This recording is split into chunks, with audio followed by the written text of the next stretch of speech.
I used to believe that love was what held people together, even in their darkest moments. I used to think that if one day I were lying on an operating table on the edge of death, the first person to show up would be my husband. But the only thing I received was an 8-word message business dinner. Handle it.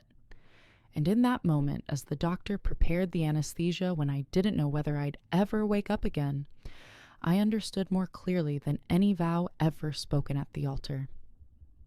This isn't just a story about a man who abandoned his wife at a life or death moment.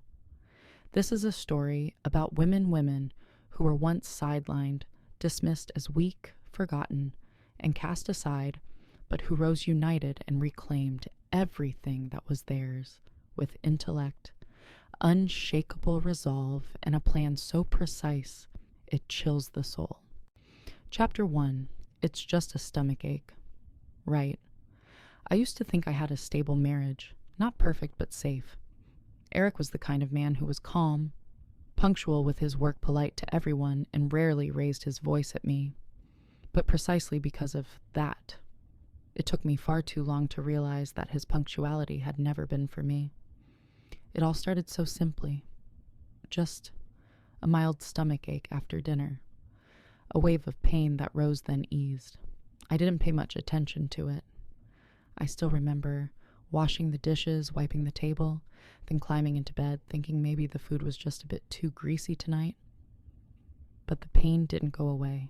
It came in waves, longer, deeper each time. I started losing sleep. Some nights I curled up on the bathroom floor, biting down on a towel so I wouldn't wake Eric. When I told him, his first reaction was a distracted glance away from his laptop screen. It's probably just stress. Work's been overwhelming lately, hasn't it? Maybe try seeing a therapist? He said that, then went right back to typing emails like I'd just asked for a sick day because of the flu. As for my mother-in-law, there was no need to ask. She gave me that knowing smile the moment I mentioned the pain during our Sunday dinner. Modern young women are just too sensitive. Back in my day, I gave birth to 3 kids and still worked in the fields. No one complained. I sat there spoon midair, forcing down her words along with the soup. I started secretly taking notes on my symptoms: abdominal pain, low-grade fever, nausea, constant fatigue. But every time I opened my mouth, Eric reacted like I was just trying to get his attention while he was busy on client calls. For a while, I even believed I was just being weak. But on that fateful night, I had no more doubts. I collapsed on the kitchen floor, still holding the glass of water I had just poured. The pain tore through my abdomen like a blade, twisting deeper with every second. I couldn't even scream. I just called his name. Eric. No response. No footsteps. No familiar voice. He had gone for his usual evening run, headphones at max volume, the world completely shut out. I knew that schedule by heart because he never skipped it. Not even on my birthday. I crawled toward the dining table, my hands shaking so hard I dropped my phone 3 times. I don't remember what I said to the emergency dispatcher, only that I had to whisper our address 3 times while my stomach felt like it was about to explode. By the time the ambulance arrived, I was barely conscious. I heard one of the paramedics say something about emergency surgery and organ rupture. I signed something with trembling hands, so weak I didn't even recognize my own handwriting. Then they asked if I wanted to call someone. I said Eric's name, whispered his number out of pure reflex. I still believed he would come. Hadn't he always said I was his top priority? I don't even know what I was hoping for. Maybe something naive and beautiful, like him bursting into the emergency room, eyes filled with worry, grabbing my hand and saying, I'm here. But that's not what I got. What I got was an 8-word message right as they were wheeling me into surgery business dinner. Handle it. I used to think the worst pain was the feel of a scalpel cutting into flesh. It's not.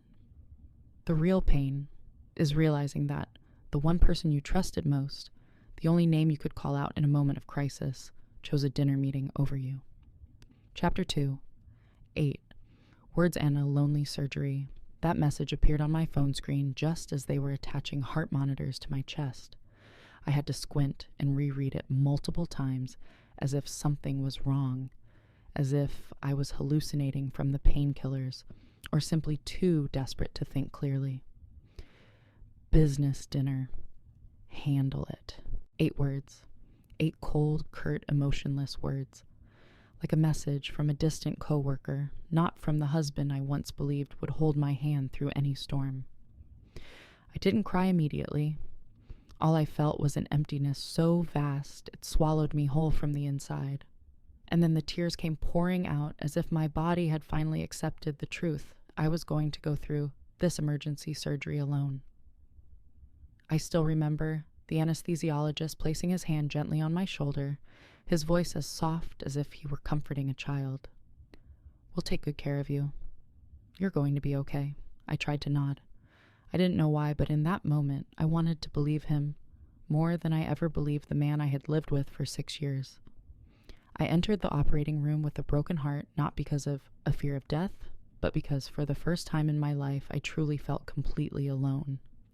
I didn't think about illness. I didn't think about danger. I didn't think about survival rates. I only thought he chose not to come. When I woke up, the blinding white light of the recovery room burned my eyes. Everything was blurry, and the nurse's voice echoed as if it came from somewhere far, far away. "Miss Christina, can you hear me? The surgery went well.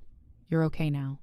I wanted to say thank you, but my mouth was parched, my throat raw, as if someone had scrubbed it with sandpaper. I glanced around the room. All I saw were machines, IV tubes, cold fluorescent lights, and blank white walls. No flowers, no warm greetings, no one sitting beside me holding my hand like they do in the movies. I didn't need anyone to say it. I knew Eric didn't come. I knew he wasn't outside the door, wasn't asking the doctors about my condition, wasn't arguing with the nurses to be let into the recovery room. He was somewhere else, probably still sipping wine, exchanging business cards, laughing with clients. While I, his wife, had just survived life-threatening surgery, I wanted to blame myself for expecting too much. But strangely, I no longer had the strength to hold myself accountable anymore. I just lay there in pain, exhausted quietly, confronting a truth I had denied. For far too long, I had married a man who was always absent when I needed him most. Not because he was busy, not because it was accidental, but because he chose to be. He always had a reason, always had work, always had something more important. He didn't show up to my father's funeral because of a huge deal that couldn't be postponed. He forgot my birthday, then rushed to buy a wilted bouquet from the corner grocery store, telling me not to mind because he was too stressed with deadlines. He was 3 hours late to my college reunion, the one where my friends kept asking, "Where's that handsome husband of yours?" And I always forgave him, always made excuses, always justified it for him. I called it respecting his career. I called it understanding a busy man. I called it a mature marriage. But lying here with a long surgical scar stretching across my belly, tears soaking silently into my pillow, I realized that wasn't understanding. That was foolish sacrifice. Sacrifice that was never returned. I had placed my trust, my love, my health, my very existence in the hands of someone who was never willing to hold them. I don't know how long I lay there before fatigue dragged me back into sleep. But in that hazy space between waking and dreaming, one final thought echoed in my mind. He really didn't come, and maybe he never will. Chapter 3. Awakening in Silence. 3 days after the surgery, I was still lying in the hospital room, an IV needle in my arm and stitches burning beneath the hospital gown.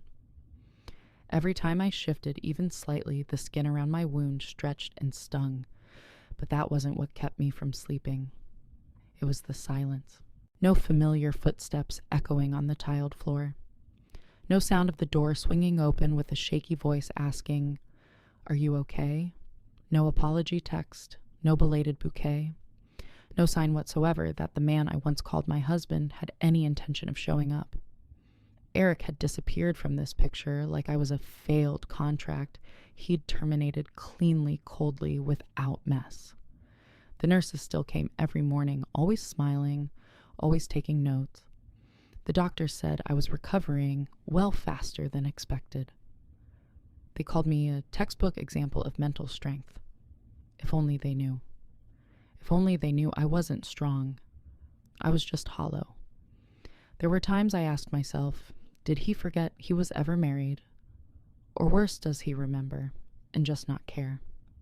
It took me 3 days to stop hoping the door would open every time someone walked past. 3 days to stop flinching whenever my phone buzzed, only to see a discount ad from the grocery store down the street. 3 days to accept that there was no one left to wait for. That night, Dr. Martinez, the one who had performed the surgery, came by to check in.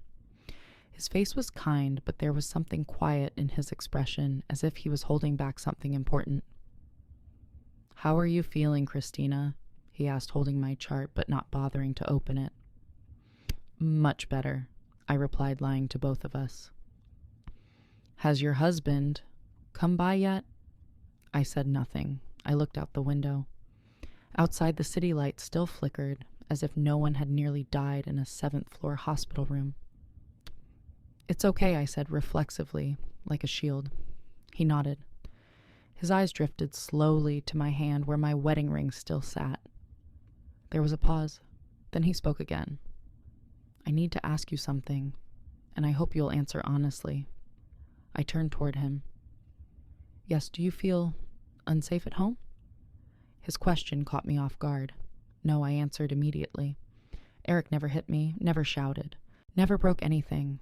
No one said anything about violence," he replied gently. "There are other forms of abandonment. Silence can be a kind of cruelty, too, one that's harder to heal." I didn't respond. I just stared at my hand, the silver wedding ring glinting like a cruel joke, an emblem of a one-sided promise. No one ever struck me, but I had been abandoned, legally, neatly, and in a way that preserved his dignity. I used to think I was loved. I used to believe that 6 years together was enough for someone not to turn their back at the most critical moment. But it turns out the love I clung to was just a thin coat of paint on a door that had long since been hollowed out. I woke up in the middle of the night to the rhythmic beeping of the heart monitor. The hallway outside glowed with cold, fluorescent light, and I could hear the faint clicks of the night nurse's heels. I lay there, eyes wide open in the dark. For the first time in 3 days, I didn't ask myself, "Where is he?" Instead, I asked, why did I ever think he would come? And then I smiled, not from joy, but because something in me had finally started to awaken. Not after the surgery, but after 6 years of absence and denial disguised as marriage. The woman who once clung to every hug, every "be home soon" text, every time his hand brushed her shoulder, like he still cared. She was slowly slipping away. And perhaps someone new was taking her place. Someone who would never accept being last on her husband's list of priorities. Someone who wouldn't lie there waiting for rescue. Someone who had started rescuing herself. Chapter 4. The Woman Who Left the Envelope. It rained on the morning of the 4th day. Not a heavy downpour, but a persistent, gentle drizzle, just like the heaviness that had clung to my chest these past few days. The hospital window was fogged up with condensation, and for a moment I thought my days would continue to repeat in this quiet, invisible loop like a scar hidden away in some forgotten corner of the world. But then Dr. Martinez appeared, still carrying that same calm demeanor, but this time there was something different in his eyes. He stepped into the room holding a light brown envelope. No medical charts, no prescriptions, just an envelope. "Christina," he began, his voice lower than usual, "I need to give this to you. A woman came by yesterday. She said that if your husband didn't show up within 3 days after your surgery, I had to hand this to you personally." I froze. "A woman." He nodded. "She didn't leave her name. Just said you would understand once you read it." I reached out, my hand ice cold. The envelope was feather-light, but the moment it touched my skin, it carried a strange kind of weight. An unnamed instinct knocked softly at the door of my mind. Not fear, but a confused kind of gratitude. Someone somewhere had seen me, seen this loneliness, and had prepared for it. I studied the envelope. No return address, no logo, no medical markings, only a single handwritten line in soft blue ink. For when you're ready to see the truth. I swallowed hard. My hands still trembled. Dr. Martinez gently placed a hand on my shoulder. I'll give you some privacy. He left the room and closed the door. The sound of the rain outside felt like it was pouring directly into my chest. I sat there staring at that line, reading it over and over again, as if doing so might magically reveal who had written it. And then I opened the envelope. Inside were 3 items: an old photograph yellowed at the edges, a hospital bill, and a handwritten letter folded into quarters. I picked up the photo first. My hand froze the moment I saw it. It was Eric. Not the Eric I knew now, but a younger version, maybe 7 or 8 years ago. He was wearing a tuxedo, beaming, and wrapping his arms around a woman. Not me. The woman in the picture was stunning, light blonde hair, gentle eyes that glowed with intelligence and confidence. She wore a white wedding gown, and on her hand was a ring that looked a lot like the one on my own ring finger. Only, it was more beautiful, more intricate, more timeless. I stared at the photo like it was a forgery, some cruel prank. But the look in Eric's eyes was real. That smile was real. The way he tilted his head toward her shoulder, it was the exact same gesture he used with me in our wedding photos, anniversary shots, and New Year's pictures. I put the photo down gasping. Then came the bill. It was from a private hospital in another state, packed with medical terminology. I could only make out one line that chilled me to the bone: neurosurgery and extended rehabilitation fees. Patient name, Skyler Whitmore. Date 4 years ago. A red stamp printed boldly at the bottom, paid in full Skyler. Whitmore. Same last name as Eric. And yet he had never once mentioned her. I sank back into the pillows, feeling like the world had started spinning in reverse. Part of me wanted to throw everything away, deny it all, insist it was a mistake. But the other part, the part that had woken up after spending 3 nights alone post-surgery, forced me to unfold the final letter. The handwriting was beautiful and soft, the paper thick with a faint scent of old lavender.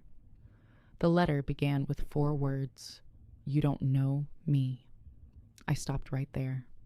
An instinct roared to life like a storm. The woman who had left this envelope was Skyler, the woman in the photo. The woman named Whitmore, the woman Eric once loved, the woman who had lain on an operating table, the woman who had been abandoned, just like me. I don't know how I kept breathing as I read the opening lines of her letter, but with just a few sentences, I knew my life was about to enter an entirely different chapter, a chapter where I would no longer be the victim in my own story. Chapter 5, A Letter from the Dead. Woman. You don't know me, but I once knew him. Better than I knew myself. That was the second line of the letter. My name is Skyler Whitmore, and if you're reading this, then it means Eric has once again done what he does, best abandon the woman he once swore to protect. I didn't realize how tightly I was gripping the letter until I saw the tips of my fingers, pale, trembling. Each word felt like a cold blade slicing through the memories I had once believed were uniquely mine. I used to be his wife. We got married 9 years ago at the very same church, where I suspect you stood with him too.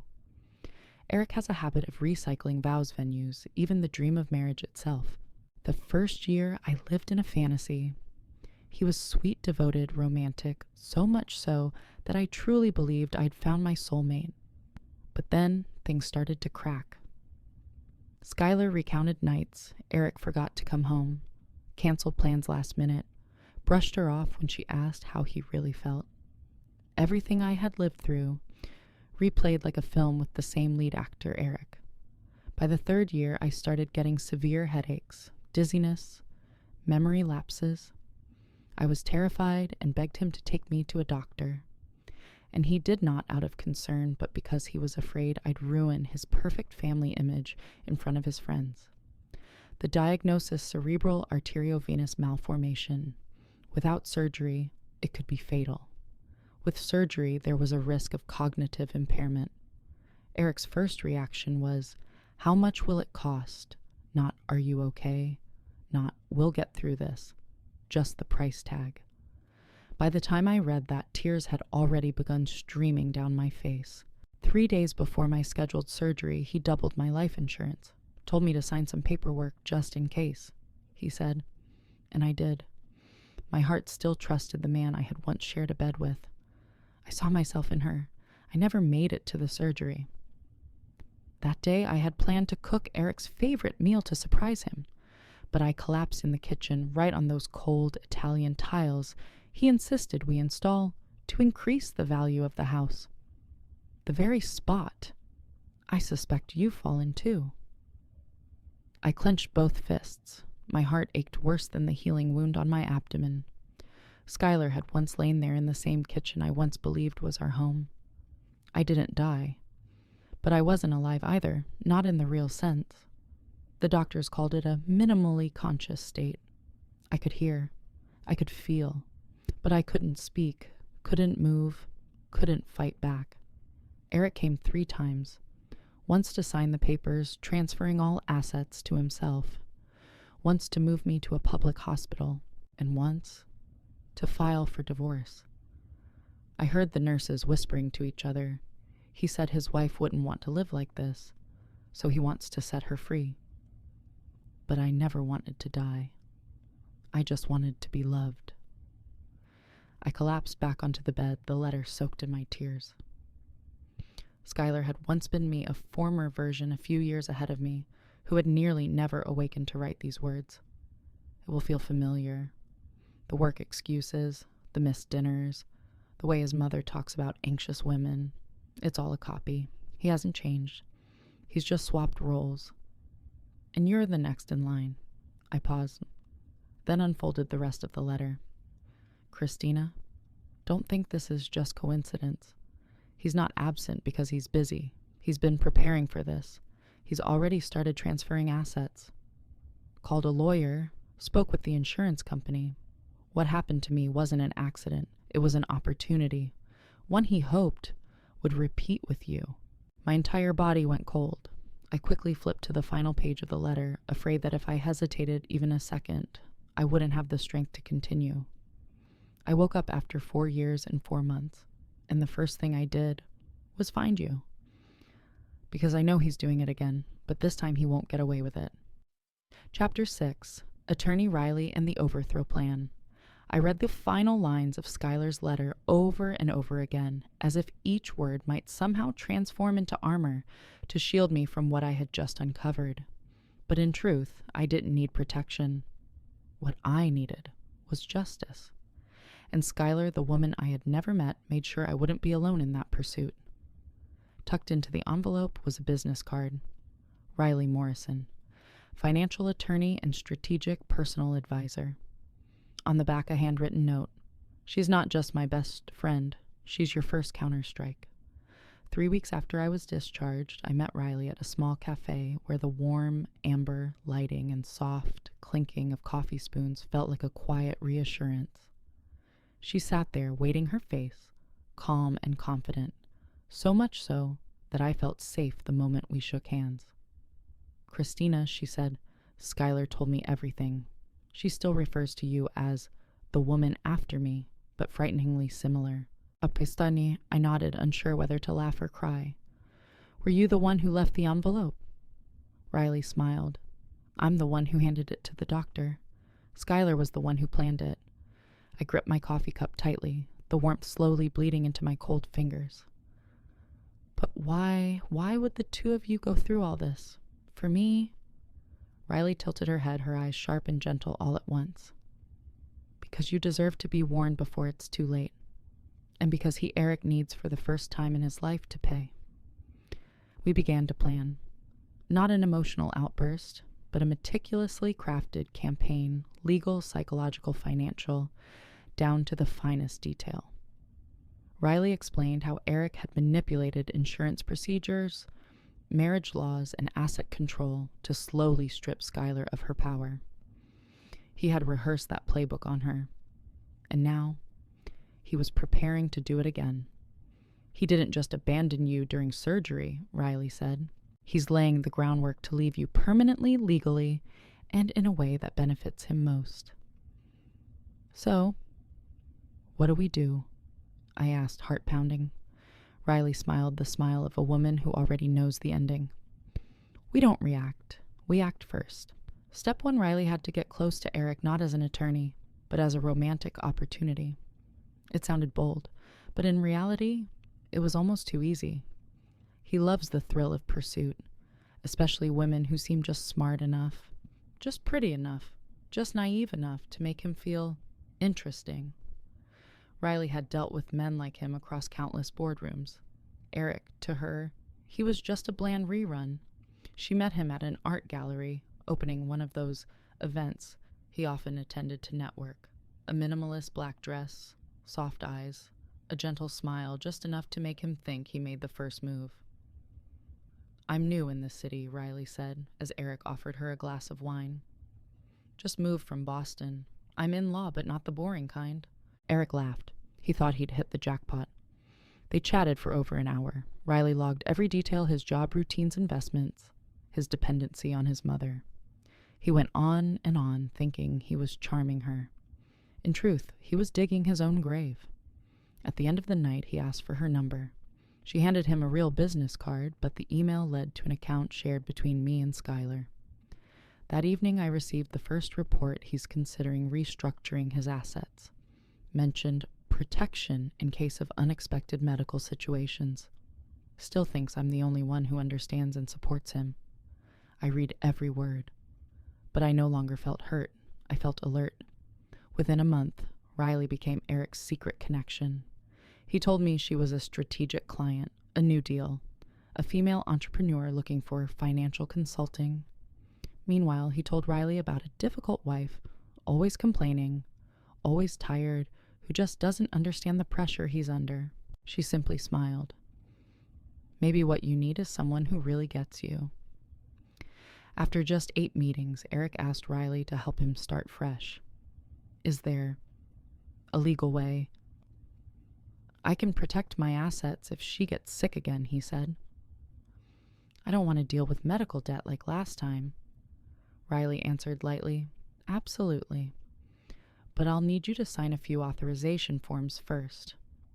Eric signed, didn't read carefully, because men like him never believe they'll be outplayed. That was the moment I realized I was no longer the passive character in this story. I was holding the blueprint of the battlefield, and the enemy didn't even know the war had begun. Chapter 7. The Final Call in a Cold Goodbye. That morning, I was sitting with Riley at our usual cafe when my phone began to buzz steadily. Eric's name flashed across the screen, blinking like a latecomer, begging for the chance to speak first. The messages had started at 6 a.m. Where are you? Call me back. This is serious. I didn't reply.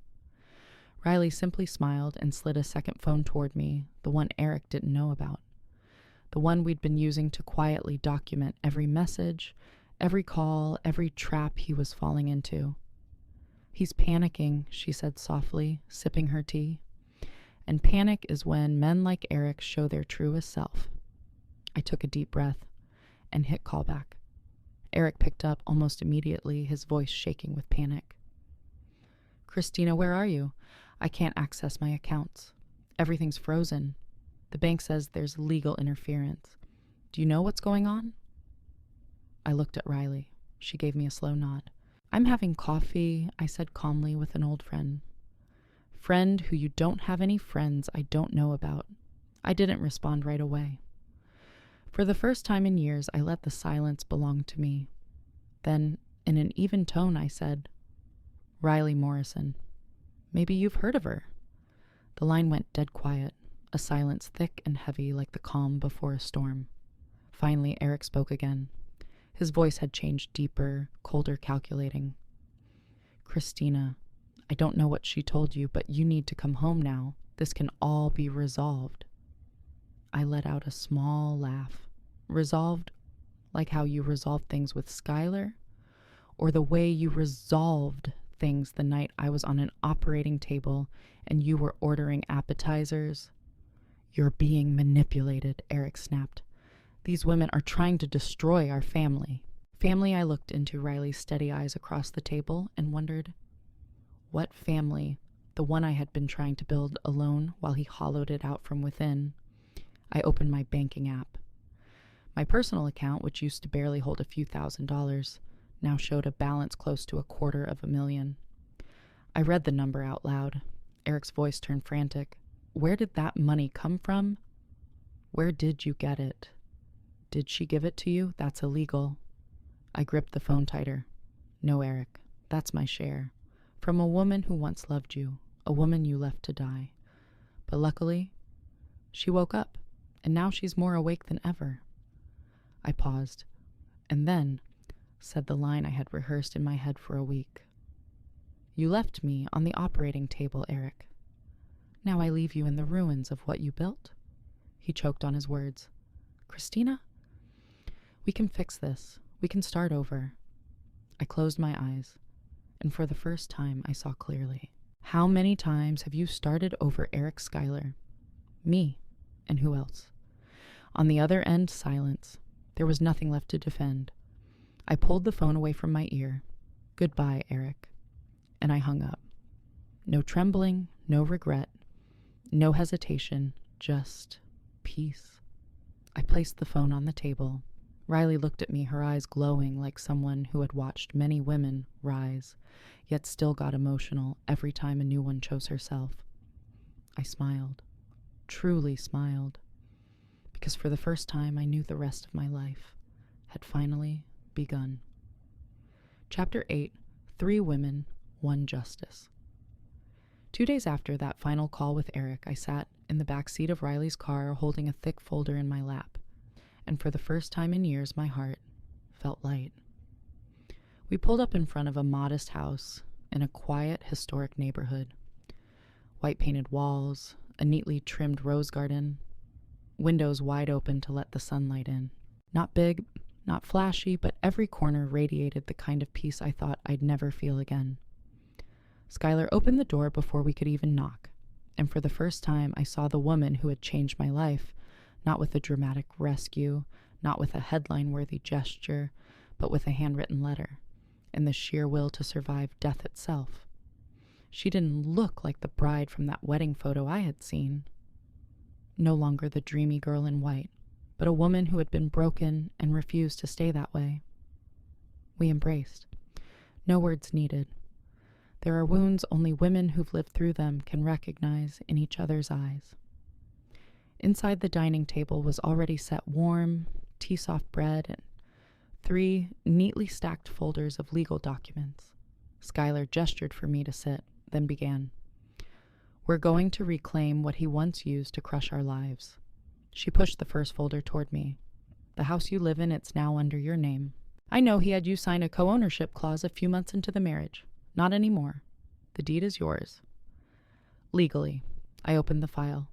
My name printed clearly on the new ownership certificate. Skyler continued, this time sliding the second folder to Riley.